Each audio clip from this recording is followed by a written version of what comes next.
قومی اسمبلی اجلاس کے دوران ایوان میں دلچسپ صورتحال پیدا ہو گئی۔ قادر پٹیل اپنی سیٹ سے اٹھ کر اپوزیشن لیڈر کی کرسی پر بیٹھ گئے۔ سنی اتحاد کونسل کے رکن اسمبلی خرم شہزاد ورک بھی ان کے ساتھ بیٹھ گئے۔ قادر پٹیل کو اپوزیشن لیڈر کی نشست پر دیکھ کر اراکین کے قہقہے لگ گئے۔ فارمز بھی ہیں جس کے نتیجے میں انشاءاللہ انڈسٹریل گروتھ بھی آئے گی، روزگار بھی بڑھے گی۔ یہ بٹھا لیں پٹیل صاحب کو اپوزیشن بینچز میں بٹھا لیں جی، پٹیل صاحب بیٹھ جائیں اپوزیشن بینچز میں جی۔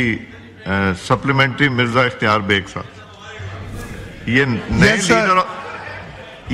نئے لیڈر آف دا اپوزیشن آ گئے، نئے leader of the opposition. Forms بھی ہیں جس کے نتیجے میں انشاءاللہ انڈسٹریل گروتھ بھی آئے گی، روزگار بھی بڑھے گی۔ یہ بٹھا لیں پٹیل صاحب کو اپوزیشن بینچز میں بٹھا لیں جی، پٹیل صاحب بیٹھ جائیں اپوزیشن بینچز میں جی۔ سپلیمنٹری مرزا اختیار بیگ صاحب، یہ نئے لیڈر آف دا اپوزیشن آ گئے، نئے لیڈر آف دا اپوزیشن۔